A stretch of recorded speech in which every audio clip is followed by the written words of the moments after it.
Önerge üzerinde lehinde olmak üzere ikinci konuşmacı Adana Milletvekili Sayın Elif Doğan Türkmen.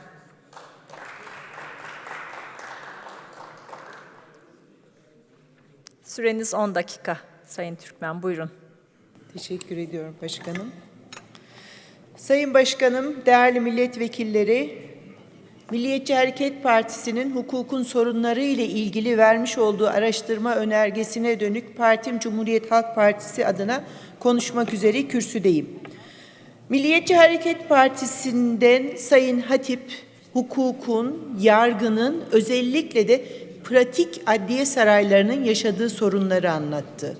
Ama yargının gerçekleşmesi adına karar verildikten sonra yerine getiren bir grup daha var. Onlar da cezaevinde çalışanlar, yani gardiyanlar, yani infaz memurları, yani idari amirler ve diğerleri.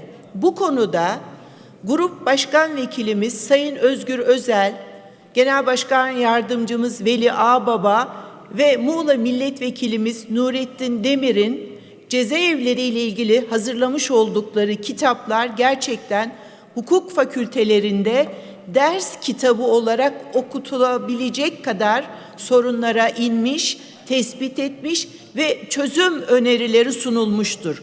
Ama ne yazık ki bu kitaplar yayınlandığından bu yana ne infaz memurlarının, ne gardiyanların, ne de cezaevinde bulunan tutuklu ve hükümlülerinin hiçbir sorunu bugüne kadar çözülmemiş, tam tersine bir çığ gibi katlanarak büyümüştür. Her gün çeşitli biçimde ailelerden çığlıklar geliyor bize.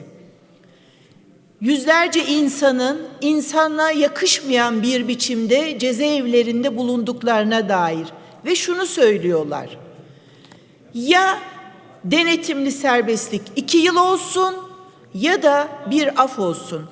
Ben şimdi merakla soruyorum.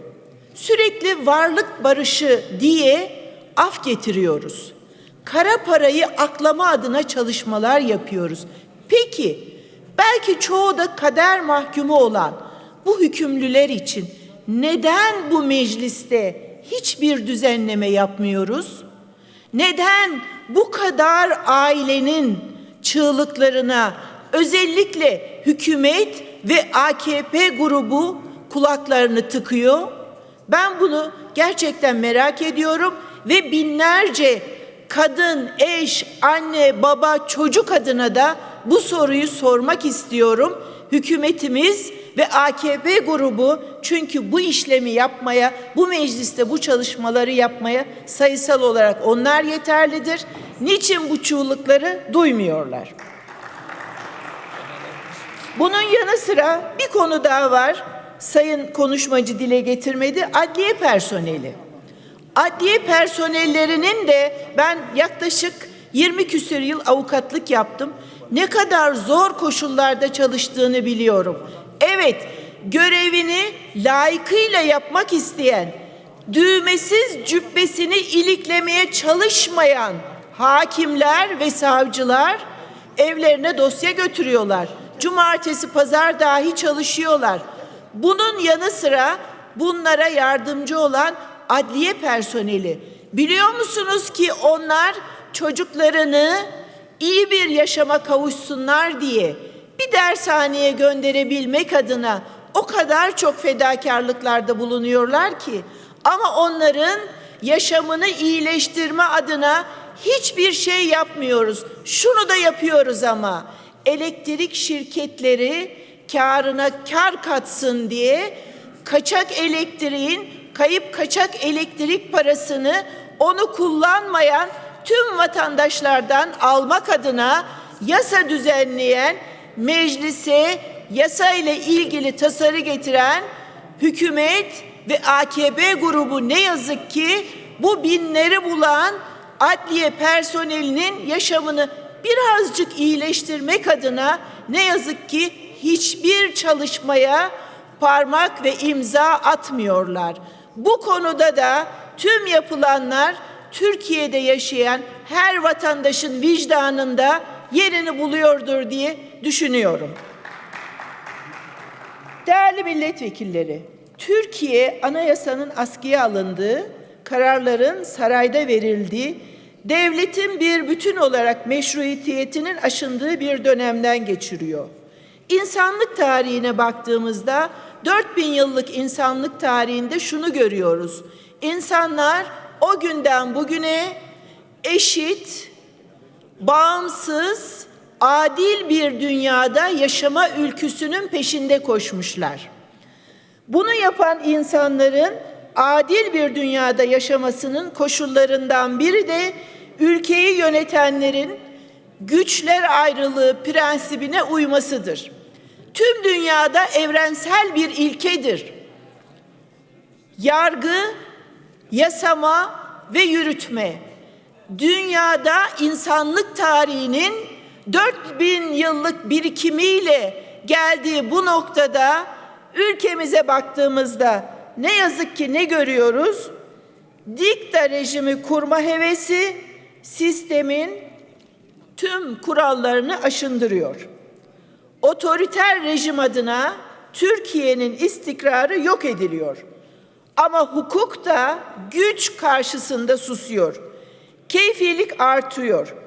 Gücün karşısında hakkın, hukukun sesi olması gereken adliyeler, güçlünün baskı aracı oluyor. Hukuk susuyor, silahlar konuşuyor. Hukuk susuyor, hırsızlık artıyor. Hukuk susuyor, baskı artıyor, ezenler dokunulmaz hale geliyor, ezilenler çaresiz kalıyor.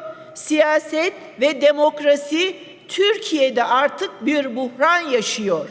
Adliye sarayları inşa ediyoruz. Adliye sarayları inşa ederken amacımız adaleti sağlamak değil. Amacımız sarayı inşa eden müteahhitlerin biraz daha zengin olması. Türkiye'nin parlamenter sistemini güçlendiren, güçler ayrılığı ilkesini ve hukukun üstünlüğünü egemen kılan bir anayasaya ve birinci sınıf demokrasiye ihtiyacımız var. Bugüne kadar darbe hukukundan, darbelerden hesap soracağız diyenler ne yazık ki darbe hukukuna dayanarak ülkeyi sivil bir darbenin eşiğine getirdiler. Ama şunu bilmemiz gerekir ki bu ülkede demokrasi adına, hukuk adına, adil bir Türkiye'de yaşamak adına mücadele eden savaşçılar var.